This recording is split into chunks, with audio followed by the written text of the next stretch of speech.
ಸದ್ಗುರು ಯೋಗಿ ನಾರಾಯಣ ತಾತಯ್ಯನವರು ಯೋಗ ನರಸಿಂಹಸ್ವಾಮಿಯ ಗವಿಯೊಳಕ್ಕೆ ಪ್ರವೇಶ ಮಾಡಿ ಗವಿಯಲ್ಲಿ 6 ತಿಂಗಳಷ್ಟು ಕಾಲ ಘೋರವಾದಂತಹ ತಪಸ್ಸನ್ನು ಆಚರಿಸಿ ಆಚೆ ಬರಲು ಅಲ್ಲಿ ಬಿದ್ದಿದ್ದ ಬೆಣಚಿಕಲ್ಲು ಮುಂತಾದವುಗಳನ್ನು ತಿನ್ನುತ್ತಿರಲಾಗಿ ಹಸುಗಳನ್ನು ಮೇಯಿಸ್ತಕ್ಕಂತಹ ಹುಡುಗರು ಬಂದು, ತಾತ ಏನು ತಿಂತಿದ್ದೀಯಾ ಅಂದರೆ, ಇದು ಕಲ್ಲು ಸಕ್ಕರೆ ಅಂತ ಹೇಳ್ತಾರೆ. ತಾತ ನಮಗೂ ಕೊಡು ಅಂದರೆ ಆ ಕಲ್ಲು ಸಕ್ಕರೆಯನ್ನು ಅಂತೇಳಿ ಕೊಡ್ತಾರೆ. ಅದು ಕಲ್ಲುಗಳನ್ನು, ಬೆಣಚಿ ಕಲ್ಲುಗಳನ್ನು, ಇದು ಕಲ್ಲು ಸಕ್ಕರೆ ಅಂತ ಅವರ ಕೈಯಿಂದ ಮುಟ್ಟಿ ಕೊಟ್ಟಾಗ ಅದು ಕಲ್ಲು ಸಕ್ಕರೆಯಾಗಿ ಮಾರ್ಪಡ್ತದೆ. ಆನಂತರ ಇದು ಗ್ರಾಮದಲ್ಲಿ ಗೊತ್ತಾಗ್ತದೆ. ಗ್ರಾಮಸ್ಥರೆಲ್ಲರೂ ಕೂಡ ಬರ್ತಾರೆ. ಬಂದು, ಸ್ವಾಮಿಗಳೇ ನೀವು ಕೈವಾರ ಕ್ಷೇತ್ರದಲ್ಲಿ ಬರಬೇಕು ಅಂತ ಅವರನ್ನು ಬರಮಾಡಿಕೊಳ್ತಾರೆ. ಅಲ್ಲಿ ಒಂದು ಚಿಕ್ಕ ಮಂಟಪವನ್ನು ಕಟ್ತಾರೆ, ಒಂದು ಪರ್ಣಶಾಲೆಯನ್ನು ಕಟ್ಟಿಕೊಳ್ತಾರೆ. ಮುತ್ತಾರಿಯವರು ಇವ್ರಿಗೆ ಶಿಷ್ಯರಾಗ್ತಾರೆ. ಆ ಸಮಯದಲ್ಲಿ ಅವರು ಮೊಟ್ಟ ಮೊದಲು ಮಾಡಿದಂತಹ ಕೆಲಸ ಅಂದರೆ ಅಶ್ವತ್ಥ ವೃಕ್ಷದ ಸ್ಥಾಪನೆ. ಅಂದರೆ ವೃಕ್ಷಗಳು ಮಾನವ ಕೋಟಿಗೆ ಎಷ್ಟೊಂದು ಅನುಕೂಲ ಎಂಬತಕ್ಕದ್ದನ್ನು ಸಾರೋದಕ್ಕೆ ಅವರು ಅಶ್ವತ್ಥ ವೃಕ್ಷವನ್ನು ಅಲ್ಲಿ ನೆಡ್ತಾರೆ. ಈಗಲೂ ಆ ಅಶ್ವತ್ಥ ವೃಕ್ಷ ಅಲ್ಲಿ ಬಹಳ ಜನಕ್ಕೆ ಆಶ್ರಯದಾತವಾಗಿ ಬೆಳೆದಿದೆ. ಆನಂತರ ಅಲ್ಲಿ ಒಂದು ಬಾವಿಯನ್ನು ಹಾಕಿಸ್ತಾರೆ. ಯಾತಕ್ಕೋಸ್ಕರ? ಅಮರನಾರಾಯಣ ಸ್ವಾಮಿಗೆ ಪೂಜೆಗೆ ತುಳಸಿ ಮಾಲೆಯನ್ನು ಕೊಡಬೇಕು ಅಂಥೇಳಿ ತುಳಸಿ ವನವನ್ನು ಅಲ್ಲಿ ಏರ್ಪಾಟು ಮಾಡಲು ಬಾವಿ ಹಾಕ್ತಾರೆ. ಗಂಗಾ ಭವಾನಿಯನ್ನು ಪ್ರಾರ್ಥನೆ ಮಾಡಿಕೊಳ್ತಾರೆ. ಆಗ ಘೋರವಾದಂತಹ ನೀರಲ್ಲಿ ಬರ್ತದೆ, ವಿಪರೀತವಾದಂತಹ ನೀರು ಕಾಣಿಸ್ಕೊಳ್ತದೆ. ನಂತರ ಸದ್ಗುರು ಯೋಗಿನಾರಾಯಣ ತಾತಯ್ಯನವರು ಪ್ರತಿದಿನವೂ ಕೂಡ ಪ್ರಾತಃ ಕಾಲದಂದರೆ ಬ್ರಾಹ್ಮಿ ಮುಹೂರ್ತದಲ್ಲಿ ಎದ್ದು ಆಚೆ ಬರಲಾಗಿ ಗರುಡ ಪಕ್ಷಿ ಅವರಿಗೆ ಗೋಚರಿಸುತ್ತಿತ್ತು. ಗರುಡ ಪಕ್ಷಿಗೆ ನಮಸ್ಕಾರ ಮಾಡ್ತಾಯಿದ್ದರು. ಏನಪ್ಪ ಯಾವಾಗಲೂ ಕೂಡ ಇವರು ಗರುಡ ಪಕ್ಷಿಗೆ ನಮಸ್ಕಾರ ಮಾಡ್ತಾ ಇದ್ದಾರಲ್ಲ, ಇವತ್ತು ಪರೀಕ್ಷೆ ಮಾಡಬೇಕು ಅಂತ ಕೆಲವು ಜನ ಬಂದು ಮಣ್ಣಿನಿಂದ ಮಾಡಿರ್ತಕ್ಕಂತಹ ಗರುಡನನ್ನು ಆ ಮರದ ಮೇಲೆ ಇಟ್ಟರು. ಸದ್ಗುರುಗಳು ಹೋಗಿ ನಮಸ್ಕಾರ ಮಾಡೋಷ್ಟೊತ್ತಿಗೆ ಆ ಮಣ್ಣಿನಿಂದ ಮಾಡಲ್ಪಟ್ಟ ಆ ಗರುಡ ಪಕ್ಷಿ ಮಣ್ಣು ಅದಕ್ಕೆ ಜೀವ ಬರುವುದೇ? ಜೀವ ಬಂದು ಪಟಪಟನೆ ರೆಕ್ಕೆಗಳನ್ನು ಹೊಡೆದುಕೊಂಡು ಆಚೆ ಹೋಗುವುದೇ? ಏನು ಆಶ್ಚರ್ಯ ಅಂದರೆ ಪರಬ್ರಹ್ಮ ಸ್ವರೂಪಿಗೆ ಸೃಷ್ಟಿ ಮಾಡುವುದು ಬಹಳ ಸಹಜ. ಇವರು ಪರಬ್ರಹ್ಮ ಸ್ವರೂಪಿಗಳಾಗಿದ್ದಾರೆ, ಈ ಸೃಷ್ಟಿಕರ್ತರು ಆಗಿದ್ದಾರೆ. ಅಜನು ಬರೆದಂತಹ, ಅಜನು ಅಂದರೆ ಬ್ರಹ್ಮ, ಆ ಬ್ರಹ್ಮ ಬರೆದಂತಹ ಹಣೆಯ ಬರಹವನ್ನು ತೊಡೆದು ಹಾಕಿ ಸದ್ಗುರು ಉತ್ತಮ ಬರಹವನ್ನು ಬರೆಯುತ್ತಾನೆ. ಅಂತಹ ಉತ್ತಮ ಬರಹ ಬರೆಯತಕ್ಕಂತಹ ಸದ್ಗುರು ನಾರಾಯಣ ಯೋಗಿಗಳು. ಈ ಮಹಾಪುರುಷರು ವಿಜಯಪುರಕ್ಕೆ ಹೋಗಿ, ಆವಾಗ ಒಡಗಿಪುರ ಅಂತ ಕರೀತಾ ಇದ್ವಿ, ಈಗ ವಿಜಯಪುರ ಅಂತ ಕರೀತಾರೆ. ಅಲ್ಲಿ 7 ವರ್ಷಗಳ ಕ್ಷಾಮ ಬಂದಾಗ ಅಲ್ಲಿ ಪೂವಪ್ಪ ಎಂಬ ತಮ್ಮ ಶಿಷ್ಯರು, ಸ್ವಾಮಿ ಇಲ್ಲಿ ಕ್ಷಾಮ ಬಂದಿದೆ, ಈ ಕ್ಷಾಮವನ್ನು ನಿವಾರಿಸಬೇಕಾಗಿದೆ, ಮಳೆ ಬೇಕಾಗಿದೆ ಅಂತ ಕೇಳಿಕೊಂಡಾಗ ಅಷ್ಟದಿಕ್ಪತಿಗಳು ಇದಕ್ಕೆಲ್ಲ ಅಡ್ಡಿ ಮಾಡ್ತಾ ಇದ್ದಾರೆ ಅಂಥೇಳಿ ಪರಕಾಯ ಪ್ರವೇಶವನ್ನು ಮಾಡಿ ಬೇಕಾದಷ್ಟು ಮಳೆಯನ್ನು ಒಂದು ಗಡಿಯದೊಳಗೆ ಕೆರೆಗಳೆಲ್ಲ ತುಂಬಬೇಕು ದಕ್ಷಿಣ ಭಾರತದಲ್ಲಿ ಅಂತ ಅಷ್ಟದಿಕ್ಪಾಲಕರನ್ನು ಆಜ್ಞೆ ಮಾಡಿದಂತಹ ಪರಬ್ರಹ್ಮ ಸ್ವರೂಪಿಗಳು ತಾತಯ್ಯನವರು. ಸದ್ಗುರು ಯೋಗಿ ನಾರಾಯಣ ತಾತಯ್ಯನವರು ಹಿಂದಿನಿಂದಲೂ ಬಂದಿರತಕ್ಕಂತಹ ನಾರದ ಮಹರ್ಷಿಗಳು ಓಂ ನಮೋ ಭಗವತೆ ವಾಸುದೇವಾಯ ಧ್ರುವನಿಗೆ ಕೊಟ್ಟಂತಹ ಮಂತ್ರ, ಓಂ ನಮೋ ನಾರಾಯಣಾಯ ಪ್ರಹ್ಲಾದನಿಗೆ ಕೊಟ್ಟಂತಹ ಮಂತ್ರ. ಈ ನಾರಾಯಣ ಎಂಬ ಬೀಜಾಕ್ಷರ ಬಿಗಿ ತಪ್ಪಿ ಹೋಯಿತು ಅಂತೇಳಿ ನಾರಾಯಣ ಬೀಜಾಕ್ಷರವನ್ನು ಪರಮಾತ್ಮನು ಹೇಳಿದಂತೆ ತೋರ್ಪಡಿಸಿದರು.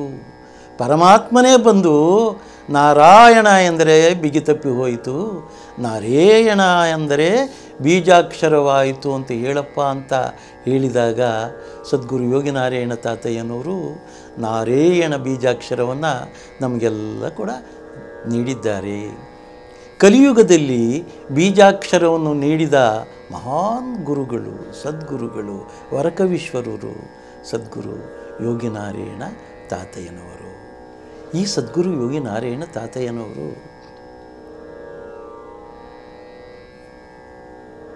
ತಮ್ಮ ಕಾಲಜ್ಞಾನದಲ್ಲಿ 27 ನಕ್ಷತ್ರ ಮಾಲೆಗಳುಳ್ಳ ಸೀಸ ಪದ್ಯಗಳನ್ನು ರಚನೆ ಮಾಡಿ ನಮಗೆ ಸಮರ್ಪಿಸಿದ್ದಾರೆ. ಅವರು ಹೇಳಿರ್ತಕ್ಕಂತಹ ಕಾಲಜ್ಞಾನ ಬಹಳ ಅಚ್ಚುಕಟ್ಟಾಗಿ ಇಂದು ನಾವು ಕಾಣ್ತಾ ಇದ್ದೇವೆ. ಚೋರರ ಪಟ್ಟವಾಯಿತು, ರಾಜ ಇಲ್ಲದೆ ಹೋದರೂ ಪ್ರಜಾಪ್ರಭುತ್ವ ಬರುತ್ತೆ, ರಾಜ್ಯ ಕೆಟ್ಟು ಹೋಗ್ತದೆ. ಒಂದು ದಿನ ಕಳಿಬೇಕಾದ್ರೆ, ಒಂದು ವರ್ಷ ಕಳಿಬೇಕಾದ್ರೆ 7 ವರ್ಷಗಳು ಕಳೆದಂಗೆ ಆಗ್ತದೆ. ಇಂಥ ಕಾಲ ಪ್ರಜಾಪ್ರಭುತ್ವದಲ್ಲಿ ಮುಂದೆ ಬರ್ತದೆ ಅಂತ ಕಾಲಜ್ಞಾನದಲ್ಲಿ ಅವರು ತಿಳಿಸಿದ್ದಾರೆ. ಕಾಲಜ್ಞಾನವೇ ಅಲ್ಲದೆ ಬ್ರಹ್ಮಾಂಡಪುರಿ ಶತಕ, ಅಮರನಾರಾಯಣ ಶತಕ, ಶ್ರೀಕೃಷ್ಣ ಚರಿತಾಮೃತ ಯೋಗಸಾರ, ಪ್ರಚಂಡ ನಾರಾಯಣ ಕವಿ ಪದ್ಯಗಳು, ತಾರಕ ಬ್ರಹ್ಮಾನಂದ ಶತಕ ಮುಂತಾದ ಅನೇಕ ಸಾಹಿತ್ಯವನ್ನೇ ಅಲ್ಲದೆ ಮುತ್ತು ರತ್ನೋಪಾದಿಗಳಲ್ಲಿ ಇರತಕ್ಕಂತಹ ದಾಸರ ಯಾವ ರೀತಿ ಪುರಂದರದಾಸರು ಕನಕದಾಸರು ಕೀರ್ತನೆಗಳನ್ನು ರಚಿಸಿದ್ದಾರೆ ಅಂತಹ ಕೀರ್ತನೆಗಳನ್ನು ಕನ್ನಡ ಮತ್ತು ತೆಲುಗು ಭಾಷೆಗಳಲ್ಲಿ ಎಲ್ಲರಿಗೂ ಕೂಡ ಅರ್ಥವಾಗುವ ರೀತಿಯಲ್ಲಿ ವಿವರಿಸಿದ್ದಾರೆ. ಇಂದು ಆ ಕೀರ್ತನೆಗಳು ಬಹಳ ಪ್ರಸಿದ್ಧವಾದ ಕೀರ್ತನೆಗಳಾಗಿವೆ. ಆ ಕೀರ್ತನೆಗಳನ್ನು ಇಡೀ ಭರತಖಂಡದಲ್ಲಿ ಎಲ್ಲ ದೊಡ್ಡ ದೊಡ್ಡ ವಿದ್ವಾಂಸರೇ ಅಲ್ಲದೆ ಎಲ್ಲ ಸುಮಾರು ಭಜನಾ ತಂಡಗಳು ಎಲ್ಲ ಕಾಲದಲ್ಲಿಯೂ ಆ ಕೀರ್ತನೆಗಳನ್ನು ಹಾಡಿ ಕುಲ ಮತ ಭೇದವಿಲ್ಲದೆ ಸಂತುಷ್ಟರಾಗ್ತಾ ಇದ್ದಾರೆ, ಆನಂದದಾಯಕರಾಗ್ತಾ ಇದ್ದಾರೆ. ಅಂತಹವರು ಸದ್ಗುರು ಯೋಗಿನಾರಾಯಣ ತಾತಯ್ಯನವರು. ಸದ್ಗುರು ಯೋಗಿನಾರಾಯಣ ತಾತಯ್ಯನವರು ಮುಂಚೆಯೇ ಅಂದರೆ ಅವರು ಸನ್ಯಾಸವನ್ನು ಸ್ವೀಕರಿಸುವ ಸಮಯ 50 ವರ್ಷಗಳ ಸಮಯ ಆಗಿತ್ತು. ಆ ಸಮಯ ಅವರಿಗೆ 50ನೆಯ ವರ್ಷದಲ್ಲಿ ಅವರು ಸನ್ಯಾಸವನ್ನು ಸ್ವೀಕರಿಸಿದರು. ಆಗಲೇ ಅವರು ಹೇಳಿದರು, 1836ನೇ ಇಸ್ವಿ ಜ್ಯೇಷ್ಠ ಶುದ್ಧ ತದಿಯ ರಾತ್ರಿ 12 ಗಂಟೆಗಳಿಗೆ ಜೀವಾತ್ಮನನ್ನು ನಾನು ಪರಮಾತ್ಮನಲ್ಲಿ ಸೇರಿಸುತ್ತೇನೆ ಅಂತ. ಅದು ಸಾವಲ್ಲ. ಜೀವಾತ್ಮ ಬೇರೆ, ಪರಮಾತ್ಮ ಬೇರೆ. ನಾವೆಲ್ಲ ತಿಳ್ಕೊಂಡಿರೋದು ಜೀವಾತ್ಮ ಪರಮಾತ್ಮ ಎಲ್ಲ ಒಂದೇ ಅಂತ ನಾವು ತಿಳ್ಕೊಂಡಿದ್ದೀವಿ. ಈ ಶರೀರದಲ್ಲಿ ಜೀವಾತ್ಮನಿದ್ದಾನೆ. ಶರೀರದಲ್ಲಿ ಮೂಲಾಧಾರದಿಂದ ಅವನು ಪರಮಾತ್ಮನಲ್ಲಿ ಸೇರಬೇಕಾದರೆ ಜೀವಾತ್ಮನು ಎಲ್ಲ ನದಿಗಳು ಕೂಡ ಸಮುದ್ರದೊಳಕ್ಕೆ ಸೇರಿದರೆ ಆ ನದಿಗಳ ಪ್ರಸ್ತಾವನೆ ಏನಿರ್ತದೆ? ಆ ನದಿಯ ನೀರು ಎಲ್ಲಿರ್ತದೆ? ಸಮುದ್ರದೊಳಗೆ ಸೇರಿದ ಮೇಲೆ ಅದು ಸಮುದ್ರವೇ ನದಿಯ ನೀರು. ಆದಂತೆ ಸದ್ಗುರು ಯೋಗಿನಾರಾಯಣ ತಾತಯ್ಯನವರು ಜೀವಾತ್ಮನನ್ನು ಪರಮಾತ್ಮನಲ್ಲಿ ಸೇರಿಸಿ ಪರಬ್ರಹ್ಮ ಸ್ವರೂಪಿಗಳಾದರು, ಇಚ್ಛಾಮರಣಿಗಳಾದರು. ಅದಕ್ಕೆ ಅವರನ್ನು ಪರಬ್ರಹ್ಮ, ಪರಿವ್ರಾಜಕಾಚಾರ್ಯ, ಕಾರಣಾಚಾರ್ಯ, ಸದ್ಗುರು, ವರಕವಿ, ಯೋಗಿ ಮುಂತಾದ ಹೆಸರುಗಳಿಂದ ನಾವು ಕರೆಯುತ್ತೇವೆ. ಏಕೆಂದರೆ ಅವರು ಅಂದೂ ಇದ್ದರು, ಇಂದೂ ಇದ್ದಾರೆ, ಮುಂದೆಯೂ ಇರುತ್ತಾರೆ. ಕಾರಣ ಯುಗಗಳು ಎಷ್ಟೇ ಆದರೂ ನನಗೆ ಜನ್ಮವಿಲ್ಲ ಅಂತ ಹೇಳ್ತಾರೆ. ದಂಡನೆ ಮಾಡುವ ಯಮಧರ್ಮರಾಜನು ನನ್ನನ್ನು ಕಂಡ್ರೆ ಭಯಪಡ್ತಾನೆ, ನಾನಿನ್ನಾರಿಗೆ ಭಯಪಡಲಿ ಅಂತ ಹೇಳ್ತಾರೆ.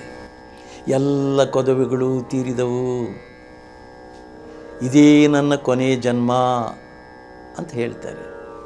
ಅಂತಹ ಸದ್ಗುರುವನ್ನು ನಾವು ನಂಬಿದರೆ, ಅಂತಹ ಸದ್ಗುರುವಿನ ಪಾದಪದ್ಮಗಳನ್ನು ನಾವು ಪಿಡಿದರೆ ನಮಗೆ ಒಳ್ಳೆಯ ಜ್ಞಾನ, ಒಳ್ಳೆಯ ಮೋಕ್ಷ ಸಿಗ್ತಕ್ಕಂಥದ್ರಲ್ಲಿ ಎಳ್ಳಷ್ಟು ಅನುಮಾನವಿಲ್ಲ.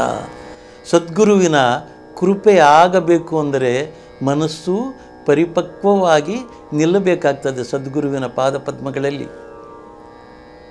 ಆಗ ಮಾತ್ರ ಅವರನ್ನು ಸದ್ಗುರು ಕಾಪಾಡ್ತಾನೆ.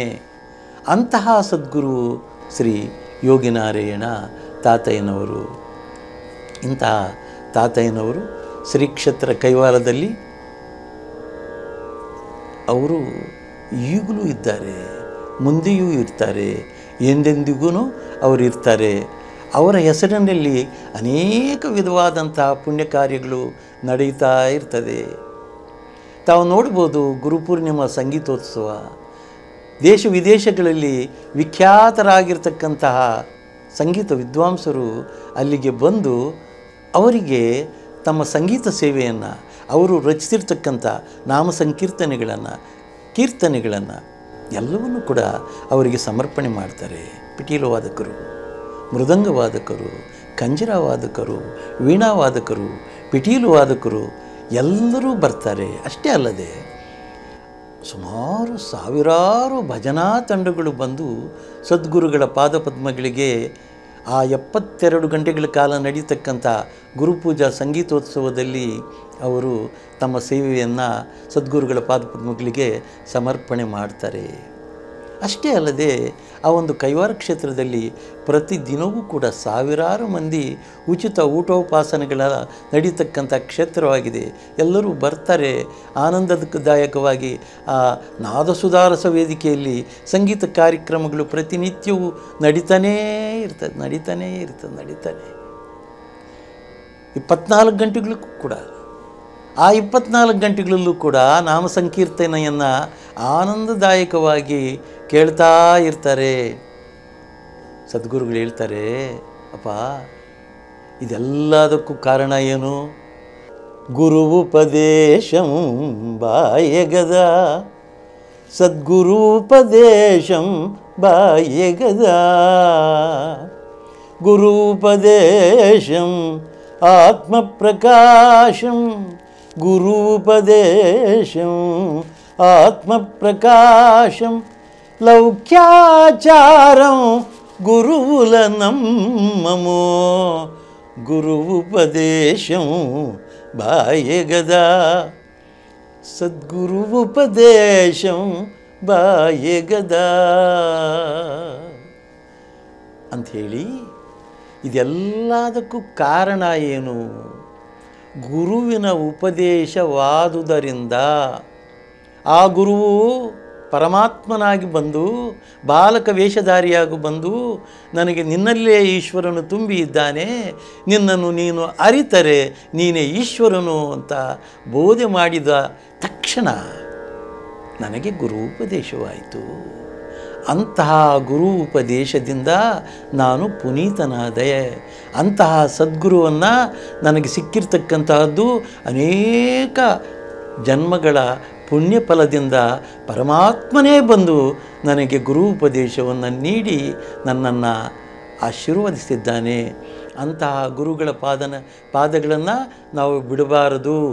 ಅಮರ ನರೇಯಣ ಸ್ಮರಣಗದ, ಹರಿಹರ ವರ ಕವಿ ಯೋಗಿ ಗದಾ, ಅಮರ ನರೇಯಣ ಸ್ಮರಣಗದ, ಹರಿಹರ ವರ ಕವಿ ಯೋಗಿ గదా, కొలలాడుచును పేటలు కోటలు, మాట మాత్రమున మహమేరువ చేర్చిన గురు ఉపదేశం బాయగదా, సద్గురు ఉపదేశం బాయగదా, సద్గురు ఉపదేశం ಬಾಯಗದ ಆಯಗದ.